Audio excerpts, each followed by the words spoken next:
tukiangazia katika simulizi ya Kisiwa cha Kifuu. Msimuliaji wako ni mimi Hamisi Juma. Sehemu ya kwanza.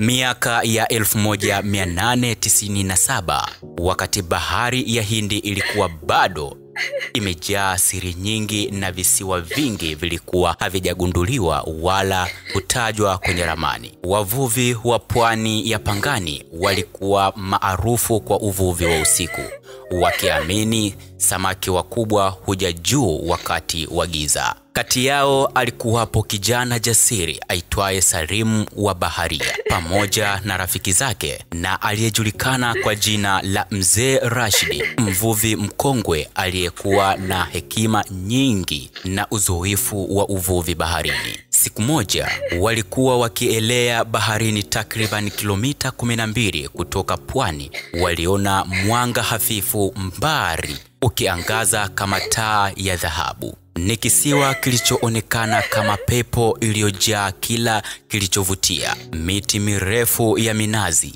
mito midogo ya maji baridi, samaki waliokuwa hawapatikani sehemu nyingine, ndege wa ajabu wa rangi za dhahabu wanaopendeza machoni, na sauti za vicheko vya kupendeza kutoka mbali. Waligundua baadaye kuwa hicho ndicho kilichokuja kuitwa Kisiwa cha Kifuu, kwa sababu kilikuwa na mawe meupe kama ya kifuu, na vumbi lake lilikuwa na harufu mchanganyiko kama maua na ubani. Katika mwaka wa 1898, wavuvi wa kwanza waliokanyaga walirudi na hadithi zilizoelezeka. Ni kisiwa cha neema, samaki wazuri wa ajabu, wanawake warembo na upepo wa amani.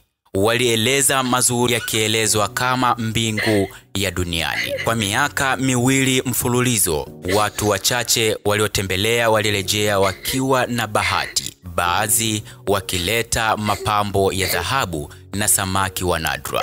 Wengine waliamua kwenda kuishi humo kwa muda mfupi, wakisema ni pahala pa utulivu na siri za kiroho. Lakini mwaka wa 1900 kila kitu kilibadilika. Hii ni sehemu ya kwanza ya simulizi yetu ya Kisiwa cha Kifuu. Tukutane tena katika sehemu inayofuata ya simulizi hii.